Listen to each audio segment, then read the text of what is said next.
Kada hapon, dumadaan kami ng aking kaklaseng si Primo sa kainan sa may plaza.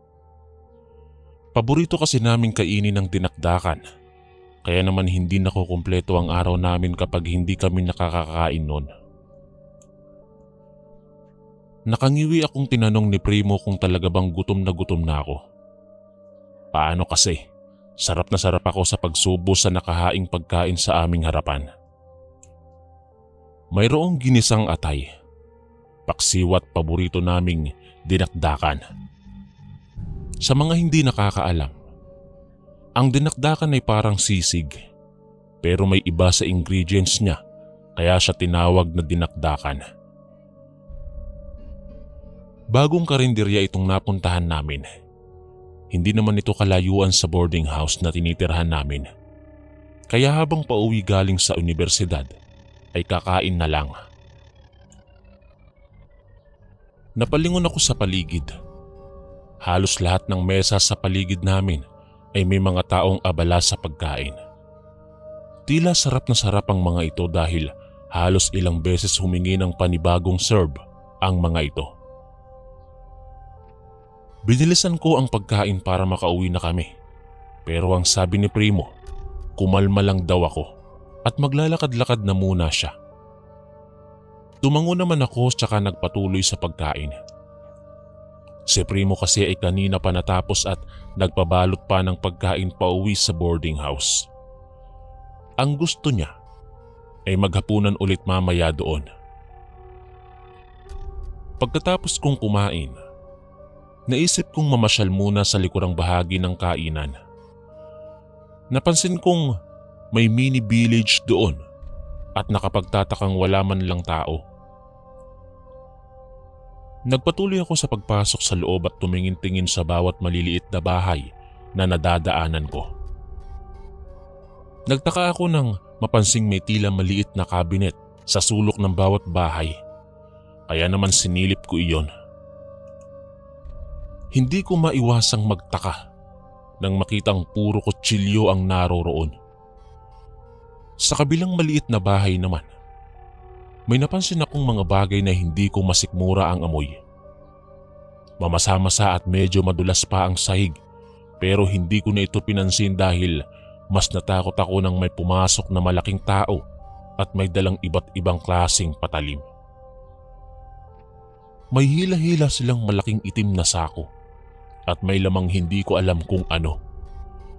Nagulat na lang ako nang butasin nila ang itim na sako at inilabas ang isang bangkay na tingin ko ay nanggaling pa sa punerarya. Ipinuwesto nila ito sa isang mahabang mesa at pinagtulungang tanggalan ng damit. Gamit ang itak ay pinagtataga ng isa sa kanila ang katawan ng dala nilang bangkay. Nandiri ako at hindi na tiningnan pa kung ano ang ginawa nila sa bangkay. Sigurado naman na ako na kinatay na nila ito na parang manok.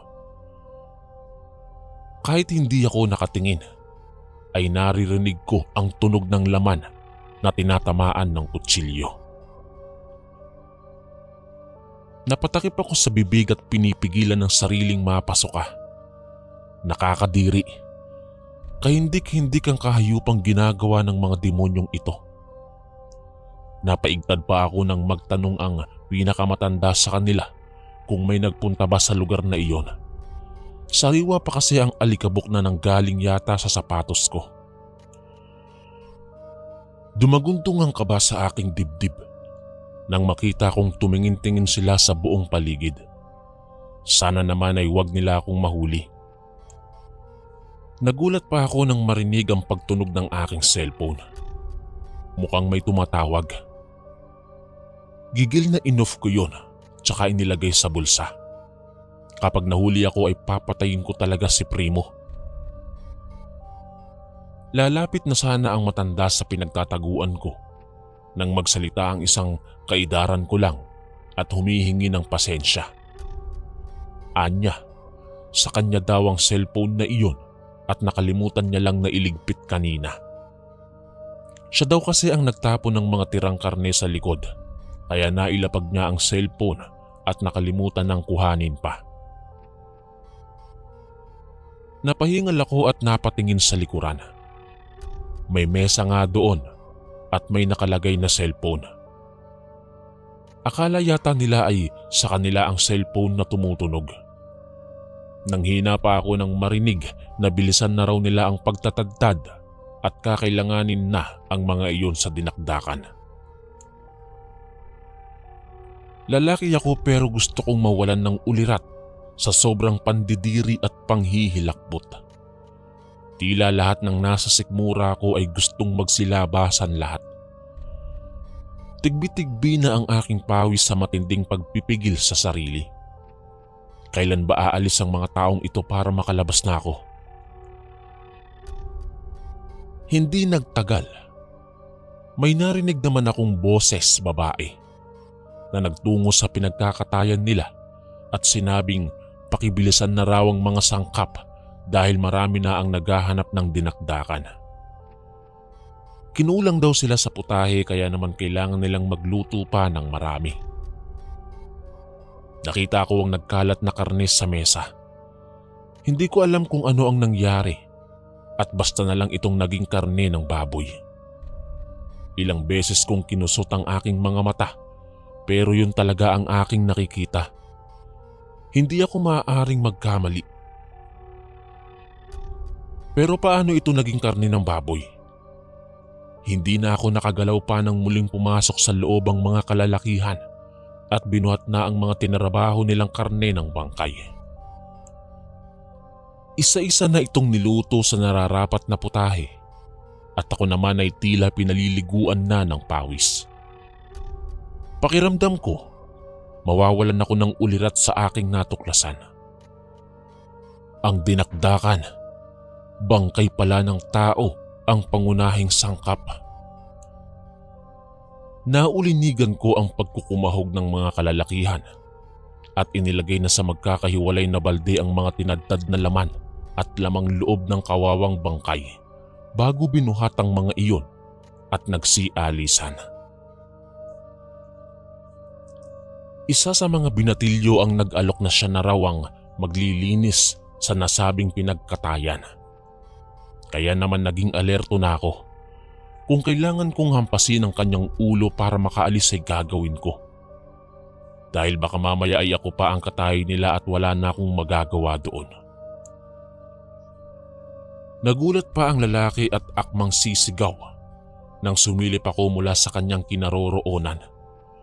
Pero hindi na niya ito nagawa pa dahil hinampas ko agad siya ng kahoy na nagkataon namang naroon sa gilid ko.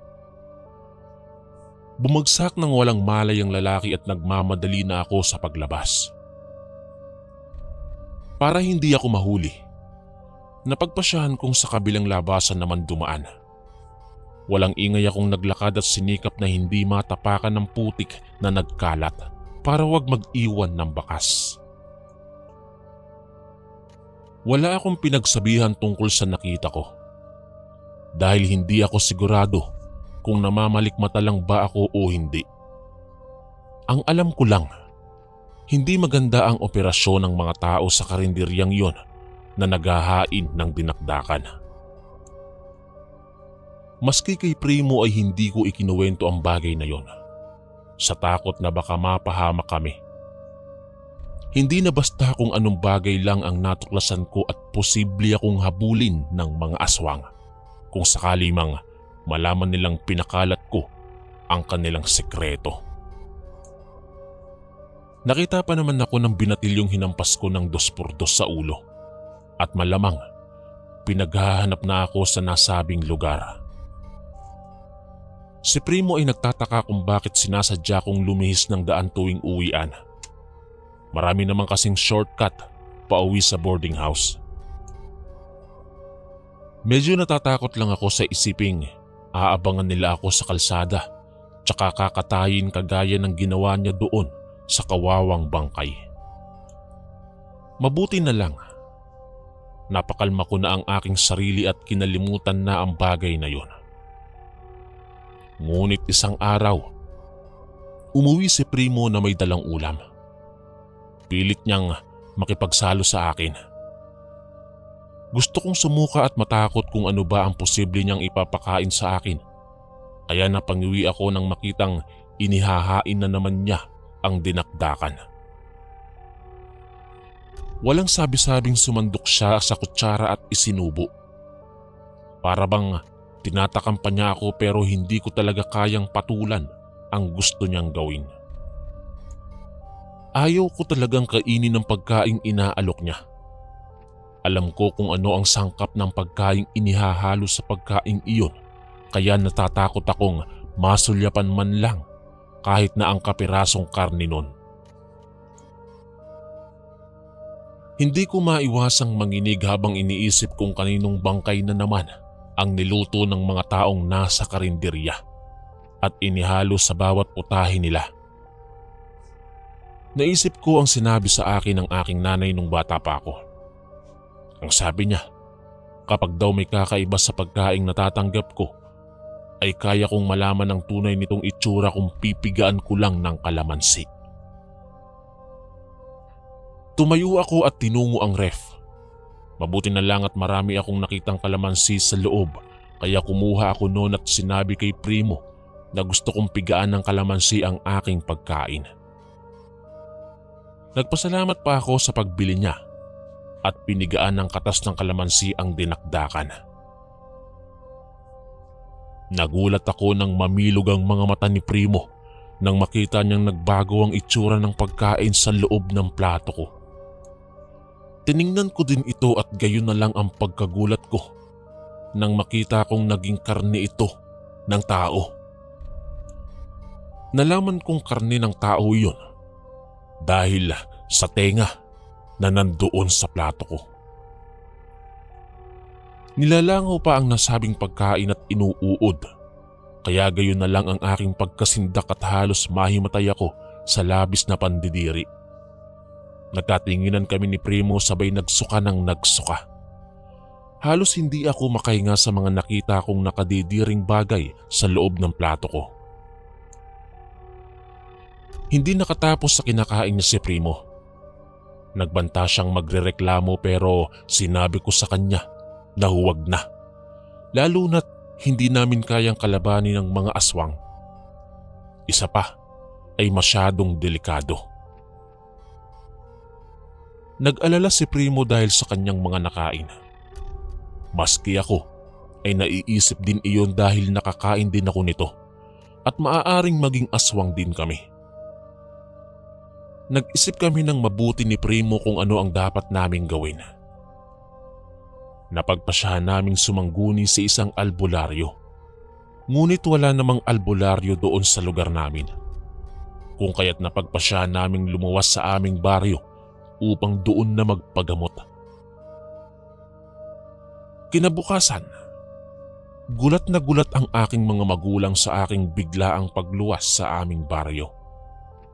Agad kong ikinuwento ang mga pangyayari kung kaya't hindi na nagsayang pa ng oras ang aking ama at dinala kami sa kilalang albularyo. Ayon sa albularyo, ay wala naman daw balak na yang gawin kami ng nasabing karinderya, kung kaya't hindi kami nahawa sa pagkaaswang nila. Ngunit may pinainom pa rin sa aming dalawa ng isang napakapait na tubig. Ito daw ay pangontra para doon sa mga nakain namin na dinakdakan. Sa sobrang takot at kaba ko, Kuya Chris, ay hindi na ako muling bumalik pa sa universidad sa takot na baka mabiktima ako ng mga aswang na yon sa kadahilan ng may nakakita sa kanila ng mukha ko. Maski si Primo ay tumigil din sa pag-aaral.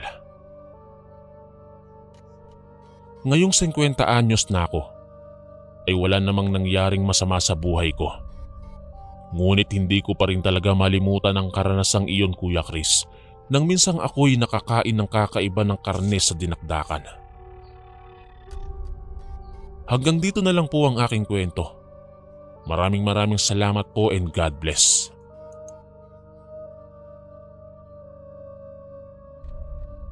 Magandang araw, Kuya Chris. Tawagin niyo na lang po ako sa pangalang Elmo. Ako po ay 23 anyos at nakatira sa isang magulong kalye na ang lokasyon ay Maynila. Hihingi na lang po ako ng dispensa dahil hindi ko na po sasabihin ang pangalan ng lugar para makaiwas po sa naglalakihang issue at mga marites sa aming lugar. Ang kwentong ibabahagi ko nga po pala ay tungkol kay Mang Dudoy na kapitbahay namin. Atin-atin lang to Kuya Chris, pero usap-usapan kasi sa aming lugar na siya ay aswang. May lasing kasi ang nakasaksi kung paano siya nagbago ng anyo. Opo, at nakakatawang isipin na lasing ang mismong nakakita. Hindi ko nga alam kung namamalikmata nga lang ba siya o hindi eh. Basta nakita niya raw at nasaksihan pa na kumakain ng lamang loob ang kawawang matanda. Ako naman ay isang tambay sa kalsada Kuya Chris. Palagi akong nasasabon ni Mama kasi nga katatapos ko lang sa kolehiyo pero wala akong trabaho. Gigil na gigil siya sa tuwing nakikita akong nakasalampak ng upo sa gutter ng kalsada na paborito kong upuan sa tuwing gusto kong saglitang matulala. Dahil sa aking trabaho, napapansin ko ang bawat kilos at galaw ng mga tao sa aking paligid. Sa totoo lang, wala naman akong napapansing kakaiba kay Mang Dudoy Kuya Chris. Mabait naman ang matanda at madaling kausap. Kahit na minsan, sinisinghalan siya ng mga tao dahil pagalagala na lang siya sa kalsada. Lalo na nung mapabalita ang pinabayaan pala siya ng kanyang mga anak. Kapag may sobra sa niluluto ni Mama ay binibigyan ko si Mang Dudoy. Naawa naman kasi ako na palagi na lang siyang nanghahalughog sa basurahan, gayong alam ko namang walang pagkain doon. Sinasadya ko na nga lang na wag magpahuli kay Mama. Kasi nga sobra-sobra naman ang panggagalaiti niya kapag nakita niyang inaabutan ko si Mang Dudoy. Taghirap ng araw kami, ay ipinamimigay ko pa ang pagkain namin. Nagpapasalamat naman sa akin si Mang Dudoy at saka umaalis. Minsan ay naisip kong magpahangin sa labas ng aming bahay. Noong araw na iyon ay napagalitan ako ni Mama, kaya galit na galit ako. Hindi ko naman siya magawang sagutin kasi nga wala akong trabaho. Kung bakit kasi ayaw niya akong hayaang mag-apply sa gusto kong trabaho. Hinihimok na ako ni Dorio na pumasok sa bigasan para maging kargador kasi itong si Mama ay masyadong atribida. Ang taas ng tingin niya sa sarili niya na para bang wala nang ibang paraan para mabuhay. Ikinakahiya niya ako kapag pumapasok akong kargador. Palibasa, sanay siya sa pagpapaganda, paparlor at kung ano-ano pa para magmukha siyang mayaman. Kaya para na din sa pagpapakita ko ng pagre-rebelde, hindi ko na ginagawa pa ang lahat ng bagay na gusto niyang gawin ko. Madalas akong umiinom at makipagkita sa mga kabarkada ko sa labas para ipamukha sa kanya na kaya kong higitan ng sakit ng ulo na ginagawa niya sa akin. Hindi ko kasi magawa ang mga bagay na ikasasaya ko kasi palagi siyang nakabantay sa lahat ng gagawin ko. Wala na po akong tatay Kuya Chris. Sabi ni Mama, nalunod daw sa sabaw ang tatay ko. Matagal na. Bali maaga kasing nabuntis si Mama at hindi siya pinanagutan ng aking ama. Kaya wala siyang nagawa kundi ang pabayaan na lamang ito. Pinalaki niya ako ng mag-isa na imbis busugin niya sa pagmamahal, ay binusog niya naman ako sa sama ng loob. Nang makapagtapos ako ng high school, hindi na ako nagpatuloy sa kolehiyo. Mahirap nang masumbatan ng mga ginastos niya sa akin. Ako pa naman ay mabilis magwala kapag naaasar sa mga bagay na paulit-ulit niyang binabanggit bilang pagpapakita ng rason na ayaw nga niya akong buhayin noon pa man. Habang nagpapahangin, nakita ko na naman si Mang Dudoy na abala sa paglalakad-lakad. Gamit na naman niya ang kanyang paboritong tungkod na kahit minsan ay hindi niya inihihiwalay sa kanyang kamay. Inaalalayan niya ang kanyang sarili na maglakad papunta sa kabilang kanto. Kaya hindi ko alam kung ano ba ang pumasok sa aking isipan at basta ko na lang siyang sinundan.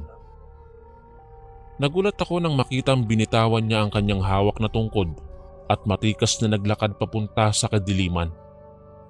Kinabahan ako at inisip kung ano nga ba ang ginagawa niya, kung bakit siya nagpunta sa madilim na bahagi ng kalyeng iyon at kung bakit niya itinapon ang kanyang hawak na panungkod. Nang huminto siya sa isang bakanteng lote, dali-dali akong nagtago. Nakita ko kasing nagpahid ng kung anong makintab na likido si Mang Dudoy sa kanyang katawan, tsaka nagbago ng anyo. Ginulantang ako ng malalakas na pag-ungol niya at ang paglabasan ng matutulis niyang pangil. Hindi ko alam kung ano ba ang dapat kong gawin dahil inunahan ako ng matinding takot. Parang isang malaking kalokohan itong nakikita kong hindi niya magandang anyo. Nanlisik ang mapupulang mata niya at bumangis ang boses. Parang hindi na siya ang tahimik na si Mang Dudoy na palagi kong nakakausap. Mas mabangis pa siya sa nilalang at tila ba wala ng bahid ng pagiging tao sa kanyang pagkatao. Nang makita ko siyang ikinampay ang kanyang mga pakpak, ay alam kong papunta na siya sa lugar na tanging siya lang ang nakakaalam. Ang kanyang damit ay naiwan sa malawak na bakanting lote at para bang sinasadyang magkalat lang doon. Umuwi ako sa aming bahay na tuliro at hindi mapakali. Para bang napaka-imposibleng makita ang pagbabagong anyo ni Mang Dudoy. Pero talagang nakita ko. Kung sana lang ay nakuhanan ko siya ng ebidensya at kahit ano pa mang mga bagay na makapagpapatunay na totoo ko nga siyang nakitang nagbago ng anyo. Makalipas lang ang ilang araw, isang bagong Mang Dudoy na naman ang aking nakita. Nakabihis siya ng maayos at malinis. Higit sa lahat, napansin kong may dala siyang bilao na may lamang pagkain. Biglang naging iba ang pakikitungo ng mga tao sa kanya. Madalas na siyang binabati at halos hindi na siya hinihiwalayan ng tingin. Ang sabi ng mga tsismosa sa amin, mas maganda pa raw kung maging ganoon na lang palagi si Mang Dudoy. Yung tipong palagi na lang nakabihis at hindi na nanglilimos. Yung matanda naman, puro ngiti at tango lang ang isinasagot sa amin. Parang nakapagtataka lang. Kilala ko kasi si Mang Dudoy bilang isa sa pinakamailap na tao sa aming lugar. Kaya napaka-imposibleng ganoon na lang kabilis magbago ang kanyang ugali, lalo na't alam niyang palagi siyang sinasaktan at iniinsulto ng mga tao. Isang araw, inaya ako ng mga kaibigan ko na mag-inuman. Katatanggap lang daw ni Roy sa trabaho at manlilibre siya sa amin. Sabi pa niya, baka raw pwede akong mag-apply sa kanila para naman may kasama siyang tropa sa trabaho. Gusto ko sana, kaso lang baka lumaki na naman ang bibig ni Mama. Kaya naman naisip kong tanggihan na lang muna si Roy, pero pinangakuan ko naman siyang mag-a-apply din ako kapag nakapag-usap kami ni Mama. Habang nagtatagay, napansin ko ang papadaan na si Mang Dudoy. Kagaya nung isang araw, may dala na naman siyang bilao. Ayon sa kanya, ang laman ng bilaong yun ay pulutan daw para sa mga umiinom. Natakam ang aking mga kasamahan kasi mabango naman talaga ang pulutan at mainit pa. Naisip kong bumili dahil nagkataong binigyan ako ni Roy ng pera. Ito ang isa sa gusto ko sa aking mga kaibigan. Namimigay kapag sila ang meron. Samantalang ang sarili kong ina, matigas pa sa bato ang puso na hindi marunong makipag-usap sa anak. Sa halip nga na magkausap at magkalinawan kami, ay parang palagi siyang galit sa akin. Yung tipong ang galit niya kay Papa ay sa akin niya ibinubunton, gayong wala naman akong dapat kasalanan. Dumukot nga ako ng pera at inabutan si Mang Dudoy. Nakita ko kung paano kumislap ang kanyang mga mata, tsaka kinuha ang isang plastik ng pagkain sa loob ng bilao. Umalingasaw ang mabangong pagkakaluto nito, kaya naman natakam ako. Nag-agawan sa pulutan ng aking mga kaibigan bago ko pa man mailagay ang supot sa mesa. Parang mga patay gutom na hindi na makapaghintay ang mga ito, na humiram ng kutsara at talagang kinamay nila ang pira-pirasong karne na nasa loob ng plastik. Maayos at mukhang malinis naman ang nasabing pagkain. Lamang, hindi ko maintindihan kung bakit kailangan kong matakot habang nakatitig sa ulam na aking binili. Parang may kakaiba sa mga sangkap na yon na hindi ko maintindihan. Hindi ko nga ito nakain pa dahil pinag-agawan na ito ng aking mga kaibigan. Makalipas lang ang ilang minuto, nagreklamo silang masakit ang kanilang mga tiyan. Naiiyak na sinapunin na Roy ang kanilang tiyan at walang imik na nag-iiyakan. Para bang mga batang kinurot na hindi na maipinta ang mga muka. Nataranta ako at kinabahan.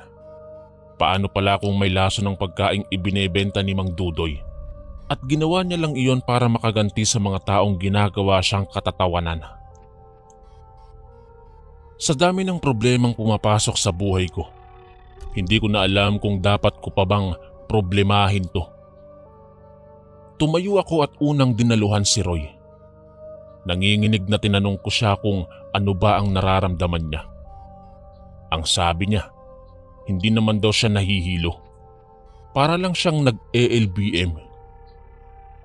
Hindi siya mapakali kasi naiinitan siya at halos hirap sa pag-utot. Idagdag pang para daw sumasakit ang kanyang ngipin at mga gilagid, kaya mas lalo akong nag-alala. Dinala ko si Roy sa aming bahay. Alam ko naman na hindi magagalit sa kanya si Mama kasi inaanak niya naman ang lalaki. Mas anak pa nga ang turing ni Mama kay Roy kaysa sa akin. Kaya naman hindi ako nagdalawang isip na tulungan ng aking kaibigan. Pagdating sa bahay, pinainom ko siya ng maligamgam na tubig na may asin.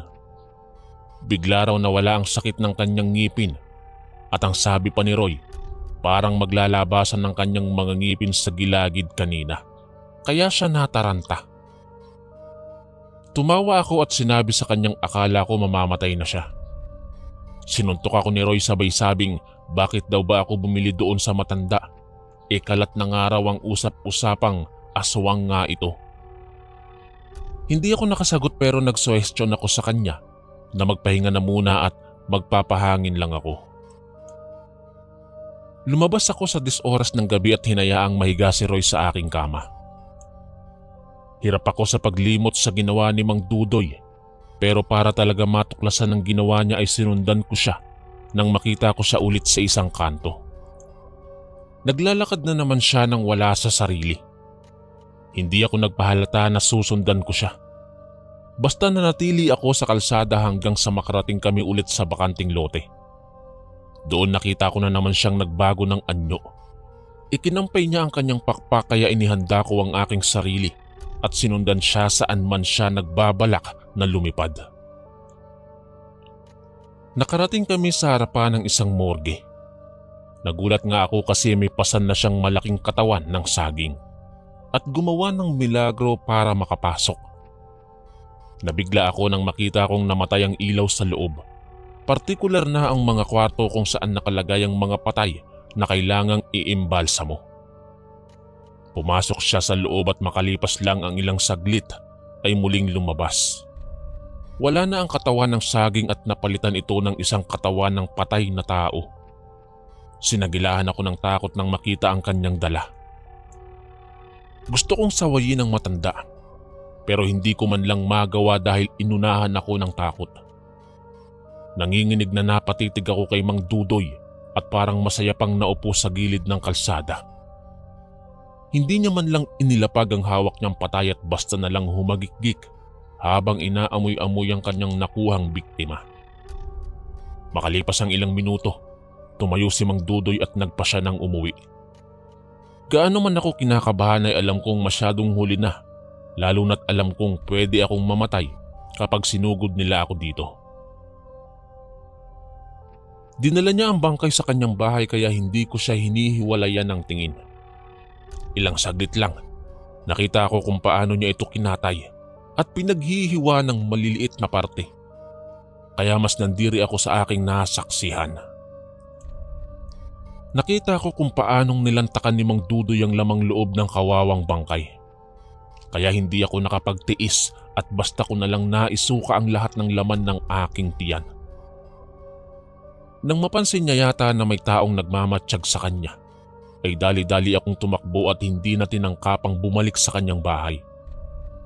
Aswang si Mang Dudoy at alam kong karne ng tao ang ginawa niyang pulutan. Habang pauwi ako ay hindi ko pa rin mapigilan na mapaduwal. Ang kinain ng mga kainuman ko kanina ay tiyak kong mga parte ng tao yon. Pagdating ko sa bahay ay sinabi ko ang lahat kay Roy. Maging siya ay nagulat at nag-alala. Narinig naman ng aking ina ang aming pinag-uusapan kung kaya't hindi na siya nag-aksaya ng panahon at dinala niya si Roy sa kilalang albularyo. Hindi nagtagal ay nalunasan at naagapan si Roy ng albularyo. Magmula nang mangyari yon, Kuya Chris, ay doon pa lang kami nagkaroon ng pagkakataon upang mag-usap kami ng aking ina. Inilabas ko ang lahat ng aking sama ng loob sa kanya at maging siya ay humingi din ng pag-unawa. Doon na kami nagkaintindihan ng aking ina. Sadyang ganun talaga maglaro ang tadhana. Kinailangan ko pang makasaksi ng isang kababalaghan para lang maayos ko ang gusto ko sa buhay. Dumaan ng ilang buwan. Natagpuan na lang napatay na si Mang Dudoy doon sa bakanting lote. May mga nakatusok na sibat sa katawan nito. Hindi ko na po nalaman kung ano ang nangyari sa kanya. Ngunit nagkaroon na ako ng kapayapaan dahil alam kong patay na ang aswang. Isang karanasan ang hindi ko po malilimutan nang minsang nakabili kami ng pulutan sa isang katulad niyang aswang. Hanggang dito na lang po ang aking kwento at maraming salamat po. Lubos na gumagalang, Elmo.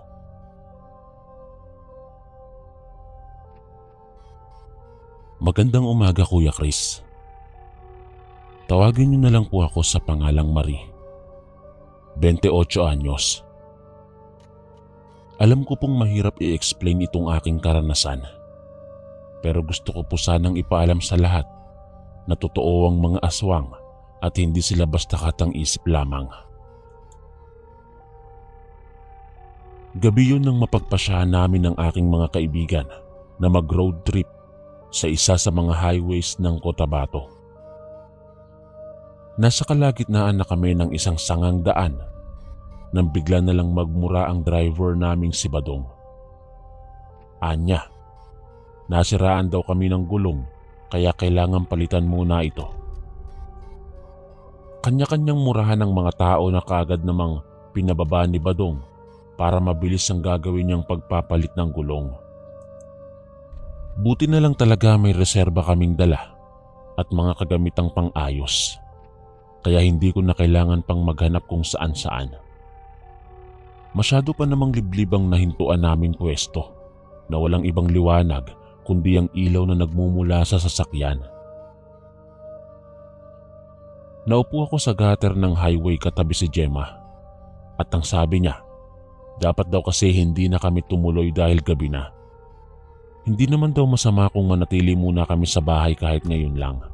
Total, araw-araw na kaming gumagala. Natawa ako at pinagsabihan siyang praning. Sa aming lahat, si Gemma ang nagsisilbing nanay namin. Isa siya sa mga tagasaway ng mga kaibigang pasaway, kaya lahat kami naiirita sa kanya. Ilang saglit lang, sinabi ni Badong na hindi niya kayang ayusin ang sasakyan. Mukhang kailangan daw naming maghanap ng masisilungan. Sumabay pa sa kamalasan ng malakas na ulan. Taranta tuloy kaming nagtakbuhan sa malalagong dahon ng puno ng mangga para pumasilong. Ilang minuto lang ay labis ang pagpapasalamat namin at huminto na ito. Ayon kay Badong, maghahanap lang daw muna kami ng matutuluyang bahay para sa pagpapalipasan namin ng gabi.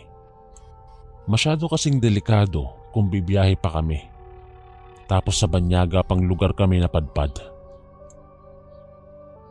Habang naglalakad, balisa ako.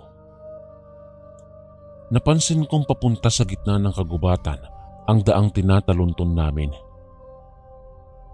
Nang makasampa kami sa isang malaking arko, nagtaka ako. Sementado ang lugar na tila ba may baryo sa unahan. Hindi nga ako nagkamali. Nakarating kami sa isang maliit na baryo. Habang naglalakad, napapansin kong may mga matang nakatingin sa amin. Pero kapag tinangka ko namang lumingon ay wala akong nakikita. Nagulat ako nang salubungin kami ng isang matanda.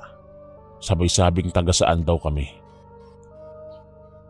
Nagkatinginan kaming tatlo ng aking kaibigan. Nakalaunan ay sumagot na din dahil parang mabait naman ang matanda. At sadya lang talaga siyang mapagtanong. Ikinuwento namin ang dahilan kung bakit kami nakarating sa kanilang lugar. Ayon naman kay Lola Pasing, ang matandang lumapit sa amin, ay pwede naman daw kaming manatili na muna sa bahay nila. Iminuwestra niya ang kanilang tahanan na nasa malapit lang pala. Pumasok kami sa kanilang bahay. Napansin kong luma na ito. Kulubot parang hindi nalilinisan ng maraming taon. Tinitigan ko si Lola. Mukha naman siyang matino kaya pinili kong maging komportable sa pag-upo sa kawayang papag na nasa kanilang gilid. Inalok kami ni Lola na mahiga sa kwarto na labis naming ikinatuwa. Napakabuti naman ang matanda sa amin kaya doble-doble ang aming pasasalamat. Kalaunan, dumating ang kanyang asawa at binati din namin ito. Pansin ko, malalim na ang gabi pero gising pa din ang mag-asawa. Para bang baligtad ang oras nila sa paggising at sa pagtulog, na ayon sa matanda ay mas gusto daw talaga nilang magtrabaho sa gabi kasi hindi na mainit at walang kakumpetensya sa bukid. Inalok nila kaming kumain pero umiling lang ako. Nang mapagmasdan ko ang inihahain ng mag-asawa ay natigilan ako.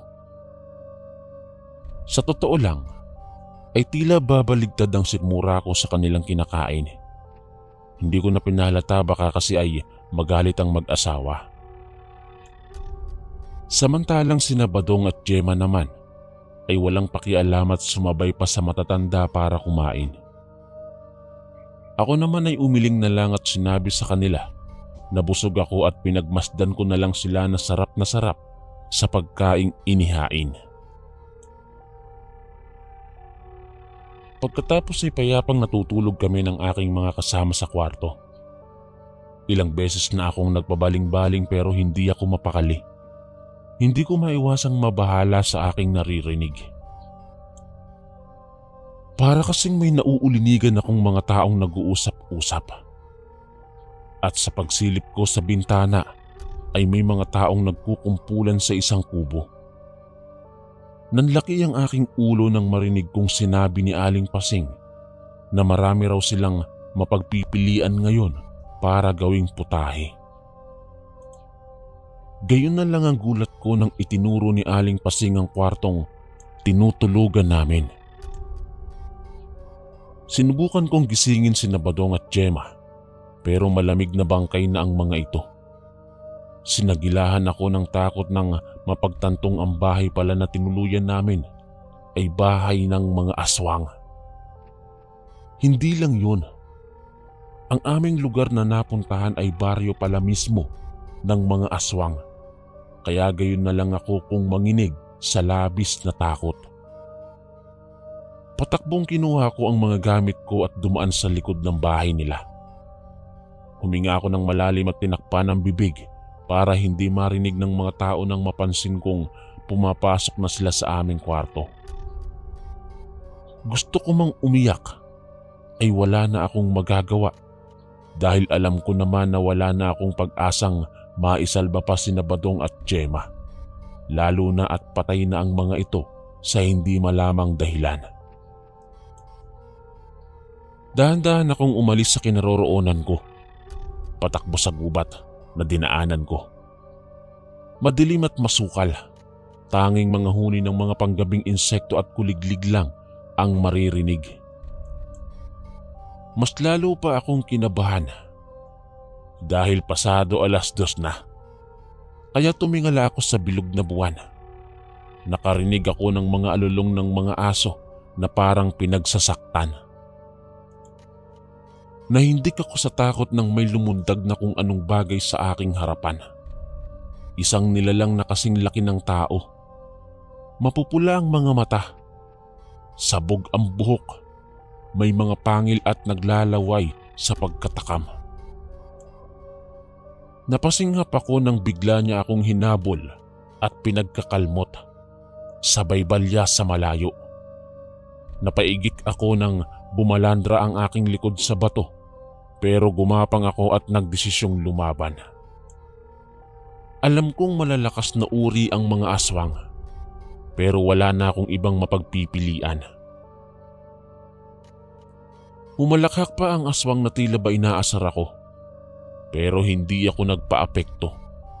Sa halip ay gumawa ako ng paraan para madampot ang isang bato na nagkataong nasa harapan ko para ipanlaban sa kanya. Nang lumapit ang aswang para damputin ako, ay hindi na ako nagdalawang isip na ipukpok sa kanyang muka dahilan para dumugo ang kanyang bibig.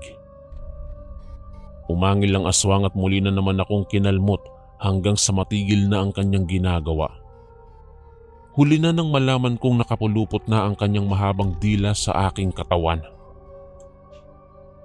Pinilit kong magpumiglas hanggang sa maisip na may naitatago pala akong tansong kutsilyo sa aking bulsa. Nanginginig na inilabas ko ang lahat ng aking lakas hanggang sa tuluyan ko nang makuha ang kutsilyo. Walang babala na iwinasiwas ko ito sa mukha ng aswang dahilan para mapaigik siya sa sakit at mabitiwan ako. Nang makita kong abala pa siya sa kanyang sugat sa mukha, ay sinamantala ko ang pagkakataon at kumaripas ng takbo hanggang sa makarating sa lugar kung saan namin iniwan ang aming kotse. Gayon na lang ang pagtataka ko nang makitang wala namang palatandaang naplat ang gulong namin at masyadong mahiwaga ang pangyayaring ito. Para tuluyang makaalis ay dali-dali akong nagtatakbo at pumasok sa loob ng kotse para makalayo na sa lugar na iyon. Pumwesto ako sa driver's seat at sinimulan ko ng paandarin ang sasakyan. Galit na galit ako dahil ayaw pang mag-start ng kotse at maya-maya ay biglang may kumalabog sa harapan ng kotse. Nanlaki ang aking mga mata nang makita ang aswang na nakaengkwentro ko kanina. Bigla itong tumambad doon at galit na galit. Napamura ako at nagsimula ng tumagaktakang malamig na pawis sa buong katawan ko. Ayaw pa rin mag-start ng sasakyan. Mas lalo akong kinabahan dahil dumating pa ang 3 o 4 na aswang at pumalibot ito sa kotse. Nangangatog akong pinihit muli ang susi at sa kabutihang palad ay nabuhay ang makina at dali-dali kong pinatakbo at sinagasaan ng aswang na nasa harapan ko. Halos mabangga pa ako dahil hindi ko kabisado ang kotse at hindi ako pamilyar sa lugar. Umiiyak ako sa matinding takot habang nagmamaneho. Sa wakas, nakaalis din ako sa tribong yon. Isang malaking palaisipan talaga kung bakit sinabi ni Badong kanina na platang gulong namin. Gayong hindi naman pala. Higit sa lahat, hindi naman niya mapapalitan ng gulong dahil wala kaming gamit na pangtanggal ng gulong. Alam kong mahirap ipaliwanag, pero naglipa na ang aswang sa ngayon. Tanging dasal ko lang ay sana iwasan na ng mga kabataan ang masyadong maggagala sa gabi. At baka maligaw sila sa baryo ng mga aswang kagaya ko. Nagsilbing aral sa akin ang nangyari na hanggang ngayon ay hirap pa din akong kalimutan.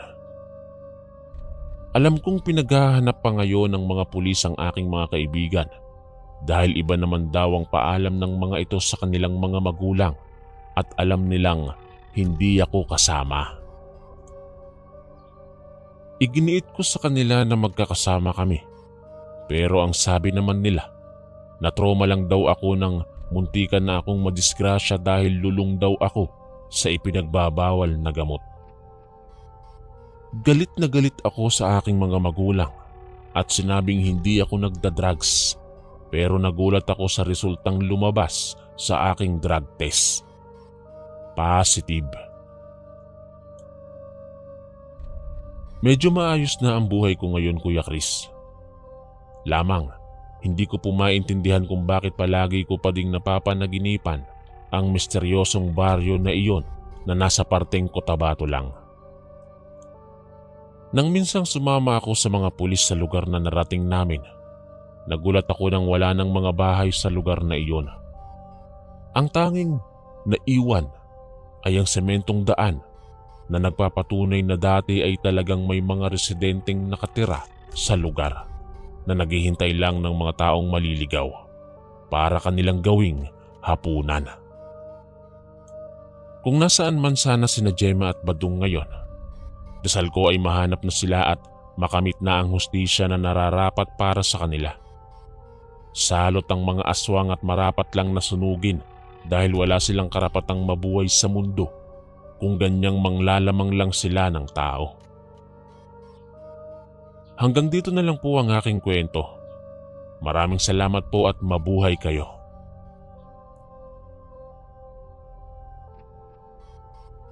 Malamig ang simoy ng gabi. Nakakabingi ang katahimikan, kaya naman pabaling-baling lang ako sa aking higaan. Ewan ko ba, pangatlong gabi ko nang nararamdaman ito.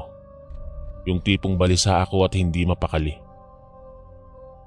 Ang madalas na nangyayari, bumabangon ako para magtungo sa kusina at uminom ng tubig. Tapos saglit lang akong uupo sa supangyari sa kawayan para pakiramdaman ang ingay sa labas. Naging mapayapa lang ako nang dalawin na naman ako ng antok. Unti-unti na ding nawala ang aking takot hanggang sa tuluyan ng maglakbay ang aking diwa sa mundo ng mga panaginip. Kinaumagahan, maaga pa rin akong nagising. Halos kakasikat lang din ng araw. Medyo bata pa ang liwanag kaya naman pupungas-pungas akong bumangon tsaka nagtungo sa kusina. Inaantok pang isinalang ko ang takore. Nang makita kong maayos na ang pagkakapatong noon sa stove, ay lumabas ako ng bahay para bumili ng mainit na pandesal sa tapat.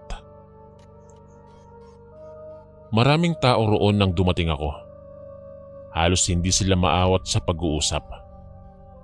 Ayon sa aking nasagap na balita, may biktima na naman ng mabangis na gumagalang aswang sa aming lugar. Kinabahan na naman ako nang maalala ang nangyari kagabi. Yung may likha ng ingay sa labas ng pinto, aswang nga ba ang may gawa nun? Bago pumasok sa bahay ay nahagip ng aking paningin ang kapirasong punit na laylayan ng damit na naiwan sa bandang ibaba ng bintana. Naalala ko na, sa bandang iyon ko naririnig ang tila nangangalmot na matutulis na kuko tuwing gabi. Nakakakilabot ngang tingnan ang bakas ng mga kuko na bumakat sa kawayang dingding. Dinampot ko ang kapirasong tela at sinuri. Sigurado ako, babae ang may-ari nun. Babae lang naman ang nagsusuot ng duster sa aming lugar. Ni bakla ay hindi pinapatos ang klase ng damit na yon. Tuluyan na akong pumasok sa bahay at tahimik na nag-almusal. Ganito naman talaga ang palagi. Walang mintis ang pag-iisa. Nasasanay na ako. Wala na akong mga magulang. Lingid sa kanilang kaalaman, pinatay ang aking nanay at tatay ng grupo ng mga aswang. Kay babangis ng mga nasabing nilalang sa probinsya, mahirap silang kalabanin. Malalakas at maraming pambihirang kakayahan. Minsan ay naisip ko Kung nagkataong malaki na ako nung mga panahong pinatay sina nanay at tatay, ay malamang isinama na ako ng mga aswang na yon. Kaso lang, natunugan yata nila nanay na may mangyayari nung gabing iyon. Inihatid niya ako sa bahay nila lola.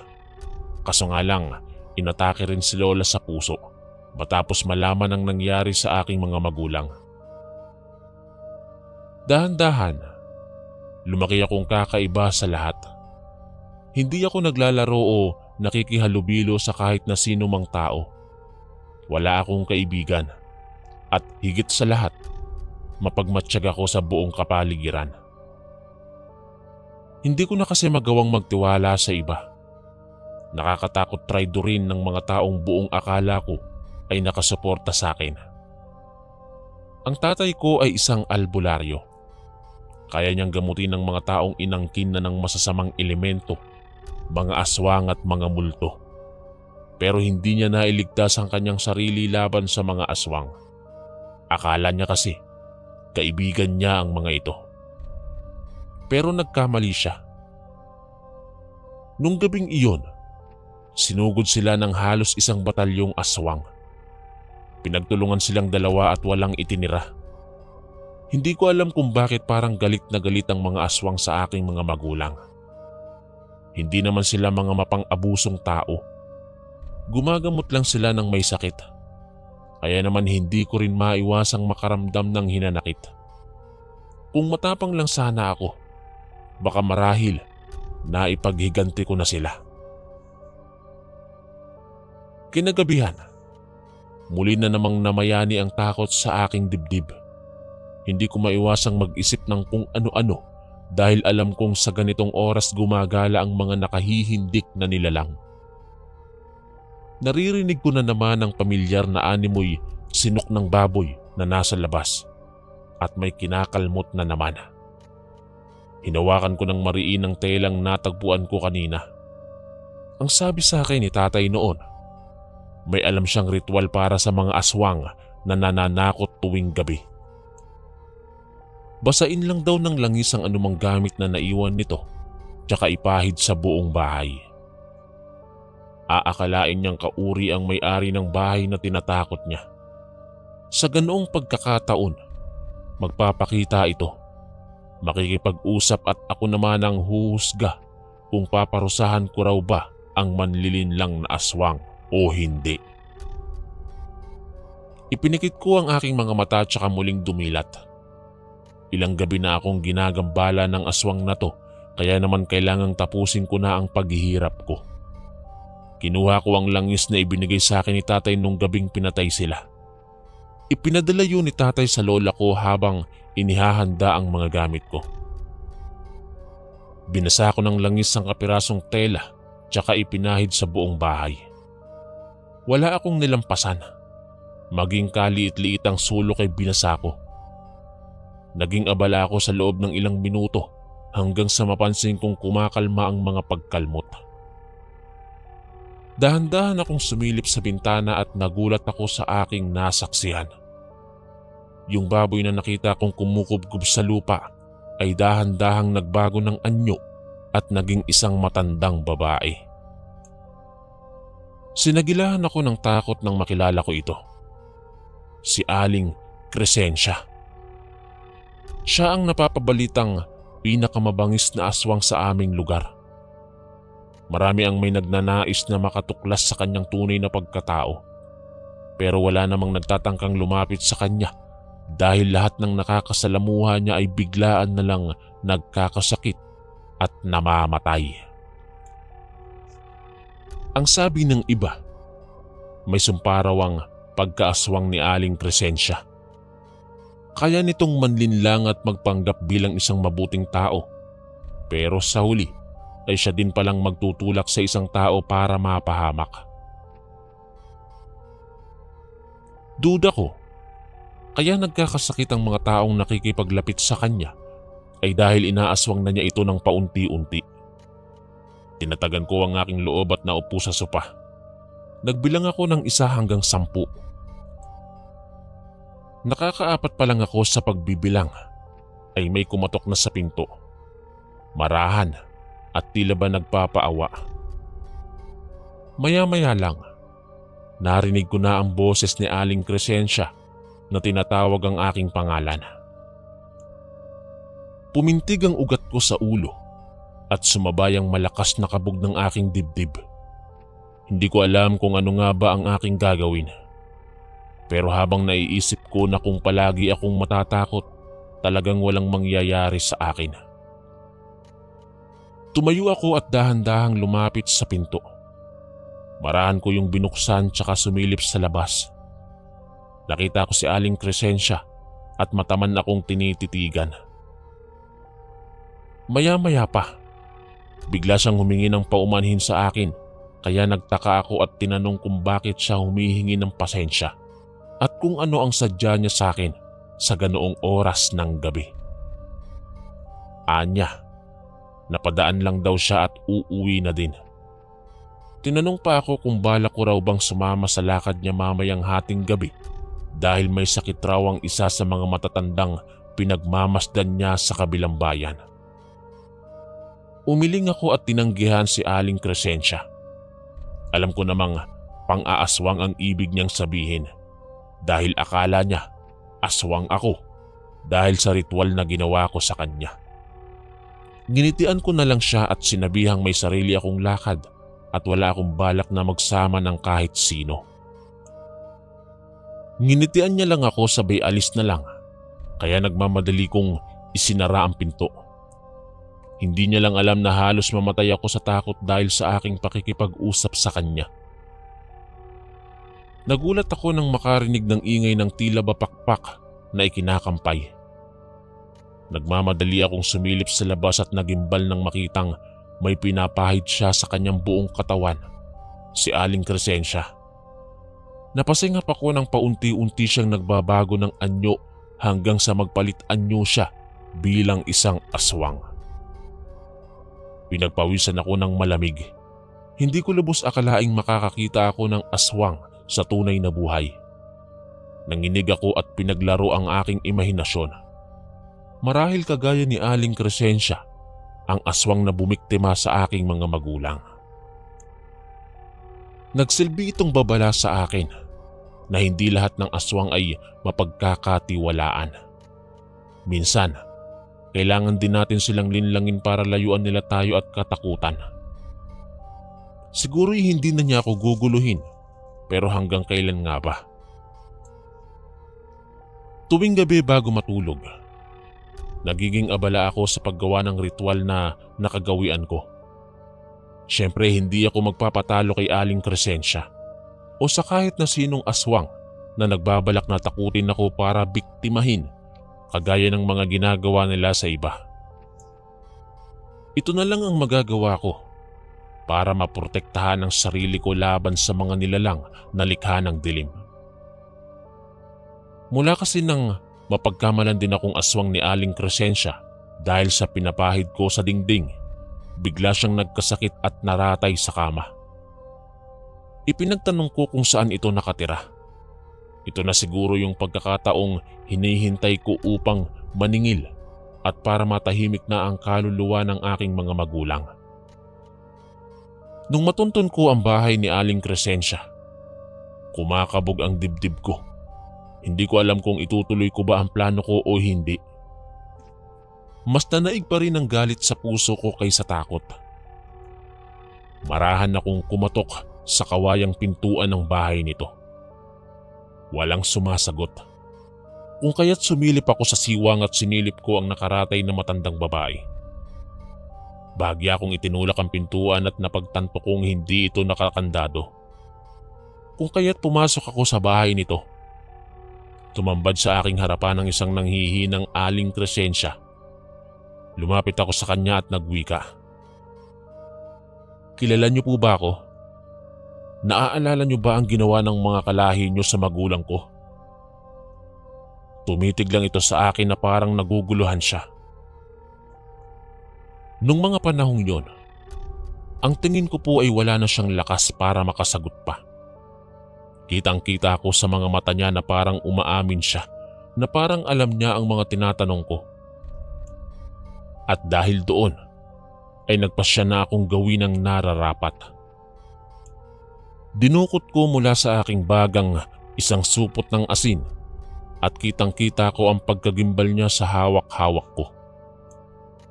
Dahan-dahan kong pinunit ang plastik at unti-unti kong isinaboy sa buong katawan niya.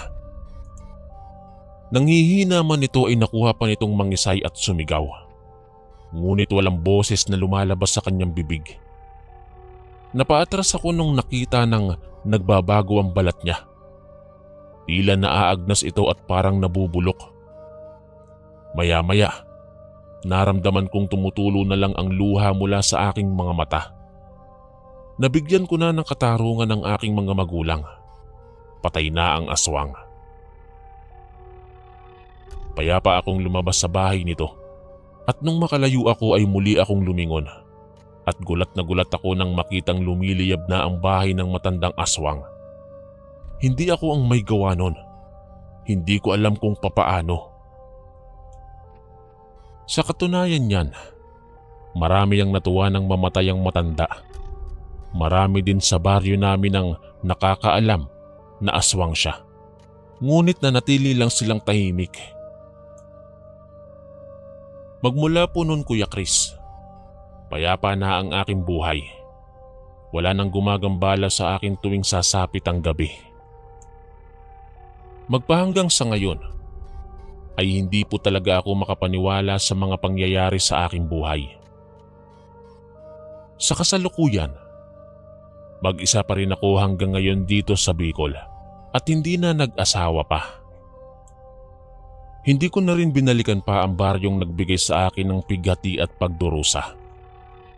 Ganon pa man, ay hindi ko naman pinagsisisihan ang mga nangyari sa aking buhay. Ito lang talaga siguro ang destinasyon ko sa mundong ito. Hanggang dito na lang po ang aking kwento, Kuya Chris. Salamat po ng marami. Ang inyong kaistorya, Leroy. Maraming salamat po mga kaistorya sa pakikinig. At kita-kits po ulit bukas para sa isa na namang nakakatakot na kwento. Ito po si Kuya Chris, ang inyong kaistorya. God bless po at ingat po lagi.